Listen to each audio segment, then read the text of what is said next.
After my twin got a lavish Hawaii graduation trip and I was left home, my family returned shocked to find a mystery luxury car waiting for me. Hey everyone, so I've been holding this in for a while and figured it's time to put it out there. My name's Natalie, 18, female, and I'm a twin. My sister Mia and I are only a few minutes apart, but honestly, it feels like we're living in different worlds. Everyone assumes twins are equals, two halves of the same coin. Not in my case. With my family, Mia is the star and I'm just the extra.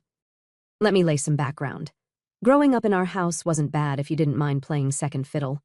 Our parents, Linda and Robert Hayes, are classic suburban parents. Mom's a real estate agent who looks like she lives for open houses and client lunches. Dad's an accountant who runs his own little firm. Together, they're all about appearances, nice house, perfect lawn, good schools. It's all about keeping up the image. But the image only really worked if Mia was front and center. I started noticing the difference in treatment when we were little. It wasn't obvious at first, more like a pattern that only became clear over time. Mia always got the shiny new things while I got the leftovers. Like when we went shopping for school supplies, Mia would get the cool Lisa Frank folders and gel pens, and I'd end up with the generic stuff from the bargain bin. The holidays made it even clearer. Mia got the toys everyone wanted. I remember one Christmas when she got this huge Barbie dream house and I got some off-brand doll that looked like it came from a garage sale. I didn't say anything, and my parents thought I was okay with that. Even on our birthdays, Mia's gifts were flashier, and the decorations always felt like they were picked just for her. At first, I tried not to let it bother me.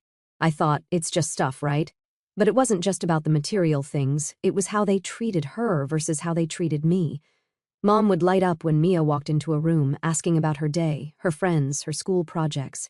When I tried to chime in, their attention would drift, like they couldn't wait for me to finish talking. It wasn't all bad, though. School was my escape. While Mia was busy being the center of attention at home, I buried myself in my studies. I was a good student. No, a great one. I aced my tests, finished assignments early, and always got glowing comments from my teachers. At first, I thought my parents might notice and maybe, just maybe, be proud of me. But they didn't. The only time they seemed to pay attention was when my success made Mia uncomfortable. She hated it when teachers called me the smart one, or when I got awards at school. I remember one time in middle school when I got a certificate for academic excellence. I was so excited, but Mia couldn't stand it. "It's not that big a deal," she said. "They give those to everyone." Her jealousy got worse in high school. I was taking honors classes and earning top grades. I'm kind of a nerd, I won't lie. Meanwhile, Mia was more about popularity and sports. Not to say she wasn't smart, she could do well when she tried, but she didn't put in the effort.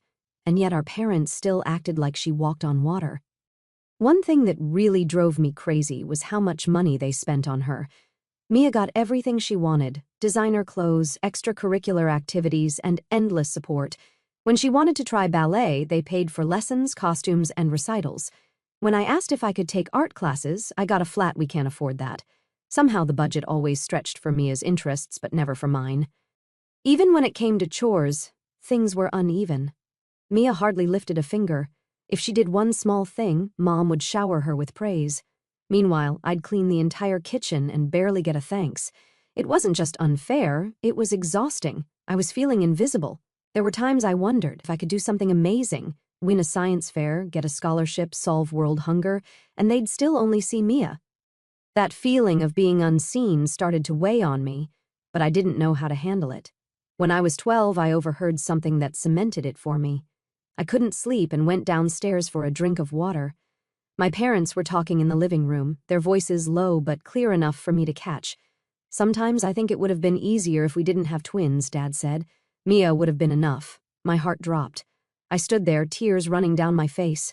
Mom didn't even argue. Instead, she sighed and said, "Mia's special. She's going to do great things. Natalie, well, she's fine." I felt something inside me shift. That's when I realized there was no point in trying to win their approval. I'd never be MIA, and to them that meant I'd never be enough. From that day on, I decided to focus on myself. I stopped caring about their validation and poured all my energy into school. If they didn't want to see me, fine. I'd make sure the rest of the world did. High school was a game changer. I took every advanced class I could and joined academic clubs. My teachers noticed my dedication and encouraged me. I got awards, scholarships, and recognition that I knew my parents would never give me. Funny thing is, the more I succeeded, the more it bothered Mia. She couldn't stand it when teachers praised me or when I got asked to tutor other students. She'd roll her eyes and mutter teacher's pet under her breath. Sometimes she'd even tell our parents I was showing off, but I didn't care. I wasn't trying to impress anyone, I was doing it for me. By the time college admissions rolled around, I knew I had a shot at getting into a top school. I worked hard on my applications, stayed up late writing essays, and made sure every detail was perfect. I wasn't just dreaming of leaving, I was preparing for it.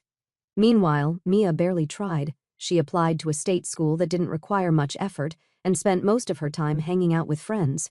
Our parents didn't seem to mind. Mia's got other talents, Mom said once, as if that excused her laziness. As I waited for my acceptance letters, I couldn't help but feel a little hopeful. Maybe, just maybe, getting into a great college would finally make my parents see me.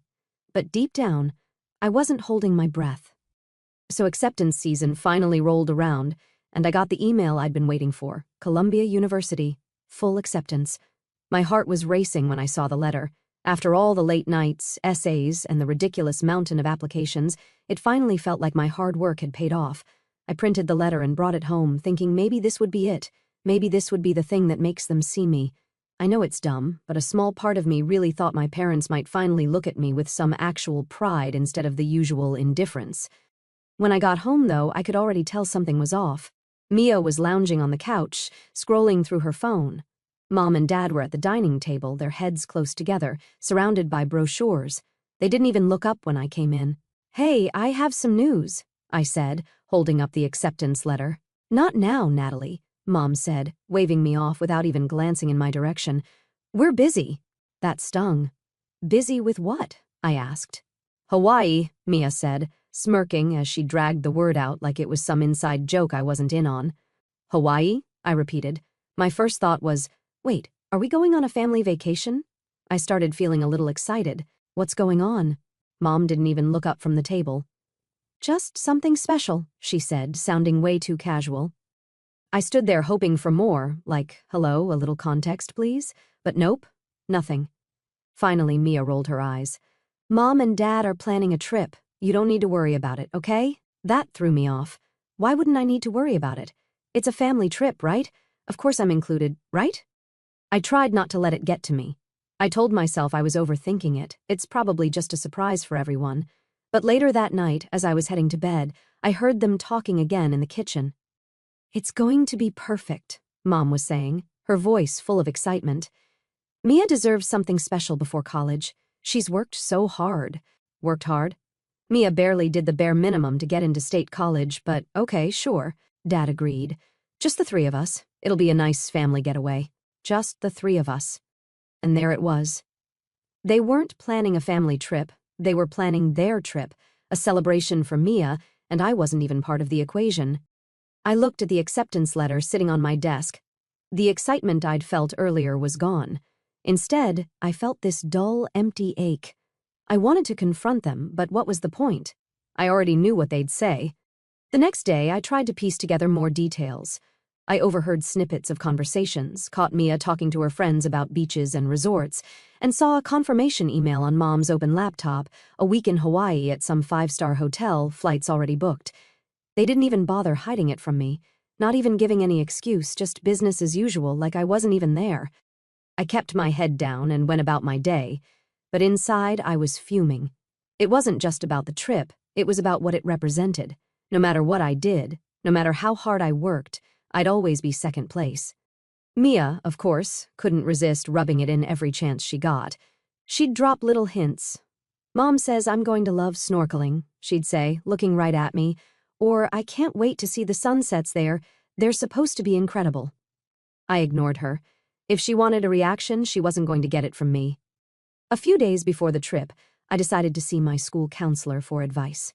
I told her about my acceptance to Columbia and how my parents were ignoring it while celebrating Mia's Hawaii trip.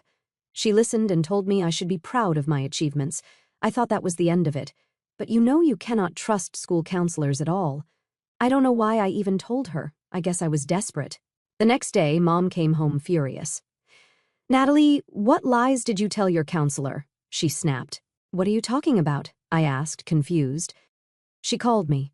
She said, "You're making it sound like we don't care about you or support you. Do you have any idea how embarrassing that is?" "I didn't lie," I said quietly. "I told her the truth, that you're ignoring me and celebrating Mia." Her face turned red. "Ungrateful. That's what you are. We've given you everything, and now you're trying to make us look bad. You've always been jealous of Mia." She stormed out, leaving me standing there. No matter what I did, I'd always be the problem. And this incident didn't even make my mom think maybe she was making a mistake or maybe I was hurt. She didn't give a damn. The morning of their trip came faster than I expected. I was in the kitchen making breakfast when I heard them loading their suitcases into the car. Mia walked in looking like she was already in vacation mode. "Don't worry, sis," she said. "I'll send you pictures, so you can live vicariously through me." My mom told me to take care of the house before she got in the car. My dad gave me a quick goodbye wave. As the car pulled out of the driveway, I watched from the window. For a split second, I felt a pang of sadness, not because I wanted to go to Hawaii, but because it was another reminder of where I stood in their eyes. And yeah, that's it. My family went off to Hawaii, celebrating a milestone of my twin like she was the only one in the family with accomplishments. Meanwhile, I was left here to take care of the house like some live-in maid. Part of me wants to be furious, to scream and yell and break something, but mostly I just feel stuck. I don't want to feel like this anymore. I don't want to keep swallowing their treatment like it's normal or something I just have to accept, but I don't know what to do right now. I'm stuck between wanting to prove my worth to them and realizing I shouldn't have to. I shouldn't need to beg for basic respect or acknowledgement. But how do you let go of something you've been chasing your whole life? I'm open to any advice or suggestions because, honestly, I feel lost. If you've got any ideas, I'm all ears. Update 1. Hey everyone, it's me again. After everything that's happened, I'm sitting here realizing I've spent way too much of my life waiting for things to change. Waiting for my parents to notice me. Waiting for Mia to stop being the center of their universe. Waiting for someone to say, "Hey Natalie, you matter too." But you know what? I'm done waiting. Once they were gone, the house was eerily quiet. I sat on the couch trying to figure out what to do next. That's when I remembered something I hadn't thought about in years. I don't even know how it came into my mind. When I was younger, I overheard Mom having this heated argument on the phone. She was talking to her brother, Uncle Jack. She said he was a bad influence and an embarrassment, and basically told him to stay out of her life. At the time, I didn't think much of it. I barely knew anything about him except that he lived nearby and wasn't part of our family's picture-perfect bubble. But sitting there in that empty house, it hit me.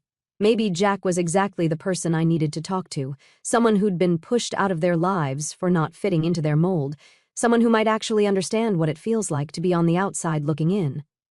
Grabbing my laptop, I did a quick search and found his address. It wasn't far, just a few miles away. Before I could talk myself out of it, I grabbed my keys and headed out the door. I honestly needed to go somewhere anyway. I didn't know what I was expecting when I got there. His house was small and modest with a front yard full of overgrown plants. I hesitated for a moment, then knocked on the door. When he answered, I froze. He looked older than I'd imagined, with gray streaks in his hair and a worn flannel shirt. For a second I thought I'd made a mistake. "Can I help you?" he asked, his brow furrowing. Hi," I said awkwardly. "I'm Natalie, Linda's daughter." His eyes widened. "Linda's daughter?" He stared at me for a moment, then smiled. "Well, I'll be damned. Come on in." The inside of his house was cluttered but cozy. He led me to the kitchen where he poured us both cups of coffee. "So," he said, leaning back in his chair, "what brings you here?" I hesitated, unsure how much to say. "It's complicated. Let's just say things aren't great at home." "Linda always was a piece of work," Jack said with a dry laugh, shaking his head. "I'm not surprised things turned out this way. She's been like that for as long as I can remember." I was confused and curious. "What do you mean?" His expression shifted slightly, something between frustration and sadness. "Let's just say your mom's got her priorities and they don't always include doing the right thing." He glanced at me, almost like he wanted to say more but stopped himself. "Just keep in mind, Natalie, you're not the first person in this family to get pushed aside for speaking the truth." So there I was, sitting in Uncle Jack's kitchen, sipping coffee and spilling parts of my life story to someone I barely knew. I didn't mean to unload so much, but once I started talking, it all just came pouring out. I told him about Columbia, about how hard I'd worked to get in, and about how my parents barely seemed to notice. I wasn't planning on mentioning the Hawaii thing, but it slipped out. "They're on a trip right now," I said. "A family trip. Except, I wasn't invited." His eyebrows raised. "Let me guess, Mia's there?" "Of course," I said, laughing bitterly. "They're treating it like some big celebration for her." He shook his head, muttering something under his breath. Classic Linda. She's always had a way of picking favorites. After a while, Jack changed the subject, asking me about my plans for college. He seemed genuinely interested, which was kind of a shock. I wasn't used to people caring about what I had to say. We talked for hours, and by the time I left, I felt lighter somehow, like I'd finally let go of something I didn't even realize I was holding on to. A couple of days later, Jack called me. "Hey, Natalie, you free this afternoon?" "Yeah, why?" "I've got something to show you. Come by the house when you can." I wasn't sure what he meant, but I didn't have much else going on, so I hopped in my car and drove over. When I got there, Jack was waiting outside, leaning against an old pickup truck. "Come on," he said, motioning for me to follow him around the side of the house. We walked to the driveway, and there it was, a brand new BMW 3 Series, shiny and sleek, like it just rolled off the lot. I froze mid-step, my brain short-circuiting for a second. "Wait, what?" He smiled, holding up a set of keys. "It's yours." I stared at him like he'd lost his mind. "What? I can't—" "Sure you can," he said, cutting me off. "You earned it." He handed me the keys, and I took them reluctantly, still trying to process what was happening. "Jack, I don't even know what to say." "Say you'll drive it to Columbia and make me proud," he said, clapping me on the shoulder. I couldn't help but laugh. "Seriously, though, why are you doing this?" Jack's expression softened. "Because you deserve it, and because someone needs to show you that you're worth celebrating." I tried to fight back tears. Nobody had ever done something like this for me. It wasn't just about the car, it was about what it represented. For the first time, someone had seen me, really seen me, and decided I was worth something. I drove home in my new car, still half convinced I was dreaming. When I pulled into the driveway, I parked next to my parents' empty spot, knowing they wouldn't be back for a few more days. It felt weird, almost like I was stepping into a version of my life that didn't belong to me. Over the next couple of days, I couldn't stop staring at the car. It was like this constant reminder that maybe, just maybe, I wasn't as invisible as I thought. I started to feel a tiny spark of something I hadn't felt in years, hope. But of course, it didn't take long for reality to come crashing back. The morning my parents and Mia came back from Hawaii, I was sitting in the living room pretending to read a book. I'd parked the car in the driveway on purpose, wanting to see how they'd react. When they pulled in, I watched through the window as Mom spotted it first. She froze, her hand halfway to the car door. Dad noticed it a second later, and then Mia. They all stood there staring at the car like it had just landed from another planet. "What the hell is this?" Mom said, her voice carrying through the open window. I waited a beat before getting up and heading outside. "Oh, hey," I said casually. "You're back." Mom pointed at the car, her face red. "Who is that?" "Mine," I said, twirling the keys around my finger. Mia let out a short, disbelieving laugh. "Yeah, right, like you could afford that." "Uncle Jack gave it to me," I said, enjoying the way their faces changed as the words sank in. "Jack," Mom said, her voice sharp. "You went to Jack?" "Why not?" I shot back. It's not like I had anyone else to turn to. For a second, nobody said anything. Then Mom's face twisted. "Well, you need to give it to Mia," she said finally. I blinked. "What?" "She needs a car for college," Mom said, as if it were the most obvious thing in the world. "And you don't need something that fancy. You're just going to school. Mia's going to—" "Oh, hell no," I said, cutting her off. Mom's jaw tightened. "Excuse me?" I said no. "Can you hear me?" I repeated. "This is my car, and I'm not giving it to anyone." Mia stepped forward, her hand outstretched. "Come on, Nat, don't be selfish. You know I'll look better driving it anyway." I laughed, shaking my head. Unbelievable. You guys just got back from a week in Hawaii that I wasn't invited to, and now you want my car? Not happening. Dad's face turned red. "If you don't hand over those keys, you can find somewhere else to live." "Funny you should say that," I said, walking to the car. I opened the trunk, revealing my packed suitcases and boxes. I was planning on leaving anyway. The look on their faces was priceless. Mom's mouth opened and closed like she wanted to say something but couldn't find the words. Mia just stared, her arms crossed, her expression a mix of anger and disbelief. I got into the car, started the engine, and rolled down the window. "Don't worry," I said. "I'll send you pictures, so you can live vicariously through me." Then I drove off, leaving them standing there in the driveway. Driving away from my parents' house felt like ripping off a bandage. It stung, but at the same time there was this weird sense of relief. For years I'd been stuck in their shadow, always trying to be enough, and for once I was leaving it all behind on my terms. I drove straight to Uncle Jack's place. When I pulled up, he was sitting on the porch. He grinned when he saw me. "Figured you'd be back sooner or later," he said, standing up to help me with my bags. I told him everything that had happened, from the car confrontation to Dad's ultimatum. Jack listened without interrupting, his face unreadable. When I finished, he shook his head and said, "Sounds like you made the right call." He set me up in his spare room, which wasn't much, but it was cozy. Over the next few days, I started settling into this new version of my life. I still had some savings from a part-time job I'd worked during high school, so I wasn't completely broke, and Jack offered to help out with anything I needed. Meanwhile, I made a point to block my parents and Mia on my phone and social media. I wasn't about to let them drag me back into their drama. But of course, that didn't stop them from trying. A few days later, I was in the kitchen helping Jack with dinner when my phone buzzed with an unknown number. I answered, and before I could even say hello, Mom's voice came through the line. "Natalie, where are you?" she demanded. I regret picking up. "I'm fine, Mom. Don't worry about me." "Don't worry, you just left," she snapped. "Do you have any idea how selfish that was? Your father and I have been worried sick." "Worried?" I said with sarcasm. "You didn't seem too worried when you were in Hawaii." "That's not the point," she said quickly. "You can't just run off and expect us to—" "To what?" I interrupted. "To care. Let's not pretend this is about me, Mom. You just don't like that I'm not playing along anymore." She stayed silent for a while, then sighed. "You're being dramatic.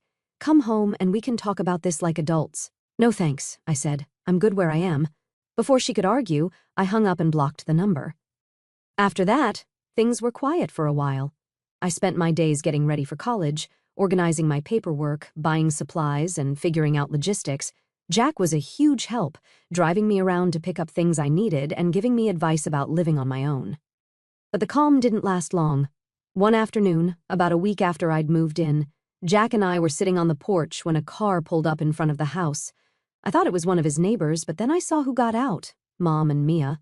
"Oh, this should be good," Jack muttered, crossing his arms. Mom marched up the walkway like she was on a mission. Mia followed behind her, looking less confident but still wearing that smug expression she always got when she thought she was about to win. "Natalie," Mom said as she reached the porch. "Come over here. We need to talk." Ignoring Jack, I stood up, trying to keep my voice steady. "There's nothing to talk about." There's plenty to talk about," she said, her tone sharp. "This behavior is unacceptable. You can't just run off and ignore your family." "I'm not ignoring you," I said. "I'm setting boundaries." "Boundaries?" Mia scoffed. "What are you, a therapist now?" Jack chuckled, clearly enjoying the show. Mom shot him a glare before turning back to me. "Natalie, enough of this nonsense. You need to come home and return that car right now." It's not fair to Mia. There it was. The real reason they were here. "This isn't about me coming home," I said. "You just want the car." "That car was a mistake," Mom said, her voice rising. "Jack had no right to give it to you." Jack finally stood up, stepping between us. "Actually, I had every right," he said calmly. "It's my money, and I'll spend it however I damn well please." Mia rolled her eyes. "It's ridiculous. You don't even need a car like that, Natalie. You're not going anywhere important." I laughed. "You mean, like Columbia University? That's where I'm going." The color drained from Mia's face. Mom looked shocked. "Columbia?" "Yeah," I said, holding her gaze. "I got in. Full acceptance. But I'm guessing you didn't notice since you were too busy planning your trip." For a moment, nobody said anything. Then Mia muttered, "Whatever. State's better anyway." "Sure it is," I said, smirking. Mom didn't back down. "Natalie, I'm serious. If you don't come home and return that car, you're going to regret it." "No, I won't," I said firmly. "I'm done. Done with the guilt trips. Done being the invisible one. Done with all of it. You've made it clear where I stand, and I'm not playing along anymore." Jack put a hand on my shoulder. I think it's time for you two to leave, he said, his voice calm but firm. Mom opened her mouth to argue, but Jack cut her off. Now? Mia looked like she wanted to say something, but Mom grabbed her arm and pulled her toward the car. As they drove away, I felt this weird mix of emotions, but mostly I felt free. Jack looked at me and said, "There's a reason your mom acts the way she does, but some things are better left in the past." I didn't comment on that. I knew he would tell me in the right time. And yeah, this is how things turned out. Do you think I overreacted to their trip? I guess I had the right to stand up for myself after all these years. But also, I'm damn sure my mom won't let this slide, especially with Jack in the picture. I'll keep you guys updated if something pops up. Stay tuned. Final update. Hey folks, it's me again. Thanks for all your comments and support. It really meant a lot while I was sorting through everything with my family. I wanted to share one last update because, just like I anticipated, my mom didn't stay silent. So here it goes. After Mom and Mia stormed out of Jack's house that day, something shifted. It was like I could finally breathe. I wasn't bracing for their next argument or trying to prove anything to them anymore. They didn't get what they wanted, and I was done trying to please them. The next few weeks flew by as I got ready to move to Colombia. Jack was amazing, helping me navigate everything, between buying supplies, sorting through old stuff, and figuring out how to fit my life into a few boxes. It was chaos, but in the best way. One day, Jack announced we were going to a furniture store. "You need a good desk," he said, dragging me along. "I don't need anything fancy," I protested. "Nonsense.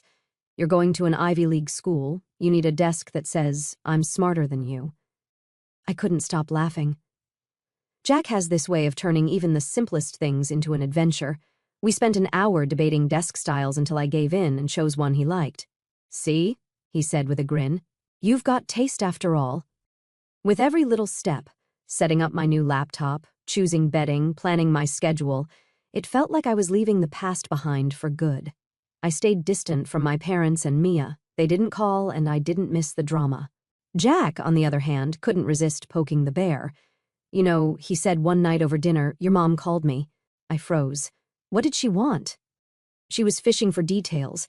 How much I spent on the car, what your plans were, all that nonsense. And I told her to mind her own business and hung up. I couldn't stop laughing. "You're the best." He smiled. "You know, Natalie, this is the best thing that's ever happened to you. Getting out of that house. You're finally free to figure out who you are without their nonsense holding you down." And he was right. Moving day came faster than I expected. Jack and I packed up the car with everything I owned, which wasn't much. As we pulled out of the driveway, I felt this weird mix of excitement and nerves. Columbia's campus was everything I'd imagined. Massive stone buildings, sprawling greens, and this electric energy. Jack helped me carry my stuff to my dorm, cracking jokes about how fancy it was compared to his old college apartment. For the first few weeks, everything felt like a dream. But of course, my mom and Mia weren't going to let me go that easily. The first sign of trouble came one afternoon when I was heading back to my dorm. I noticed Mia had tagged me in a post on social media. Against my better judgment, I opened it. It was a picture of my old room back home, completely empty, with the caption, "Out with the old, in with the new." Some people can't handle the truth. Actually, the post stung more than I wanted to admit. Mia wasn't just trying to get under my skin, she was painting me as the villain to anyone who'd listen. A few of our mutual friends from high school commented things like, "OMG, what happened?" and "Sounds like Natalie's being dramatic again." It didn't stop there. Over the next few days, I started getting texts from people I hadn't talked to in months asking why I was causing drama with my family. Mia had clearly been spreading her version of the story, and I was the bad guy in all of it. Then, just as I was starting to move past it, Mom showed up. It was a Friday afternoon, and I was in the library working on an assignment when my phone buzzed. A text from an unknown number come outside. "We need to talk." I didn't need to guess who it was. Sure enough, when I stepped outside, there she was, Linda in all her overbearing glory, standing by her car with a look that could curdle milk. "Mom," I said, crossing my arms, "what are you doing here?" "Don't use that tone with me," she snapped. "We need to talk about this ridiculous stunt you've pulled." "What stunt?" I asked, trying to keep my voice steady. "Running away from home, turning your back on your family, dragging Jack into your nonsense." "Jack didn't drag me into anything," I cut her off. "He actually supports me, which is more than I can say for you." She took a step closer, lowering her voice like she didn't want anyone to overhear. Natalie, this has gone on long enough. You need to come home and fix this. People are talking. Good, I said, shrugging. Let them talk. Maybe they'll finally see what's really going on. Her face twisted in anger, but before she could say anything else, I added, by the way, Mia's little smear campaign? It's not working. I don't care what she tells people, and neither should you. Mom's eyes narrowed. You've changed, Natalie, and not for the better. No, Mom, I said, standing my ground. I've just stopped pretending to be okay with your games. She stood there for a moment, clearly searching for something to say, but when nothing came, she got in her car and drove off without another word. 2 days later, Jack called me with some unexpected news. Your mom showed up at my house, he said, clearly amused. Why? She wanted to talk about the will, he said, laughing. I think she's worried I'm leaving everything to you. Typical Linda, always thinking about what's in it for her. What did you tell her? I asked. I told her not to worry about it. But honestly, Natalie, her showing up here isn't about the money. It's about control. She's afraid of what I might tell you. Your mom has spent her whole life hiding things, and she knows I don't play by her rules. My stomach churned. Hiding what? Jack hesitated for a moment, then said, Let's not open that can of worms right now. Focus on school, Natalie. You've got bigger things to worry about. His words hung in the air. I didn't push him, but I couldn't stop wondering what he wasn't telling me. Anyway, I am settling into my new life. My classes are amazing, my dorm feels like home, and for the first time I'm not living in Mia's shadow or trying to earn my parents' approval. It's just me, myself, and I, and for the first time, this is enough. Thank you all for reading and sharing your thoughts. It means a lot. Your advice has been super helpful. If you've been in a similar situation, stand your ground and speak up for what you deserve. And hey, if you can't handle it all on your own, trust me, karma has a way of taking care of things.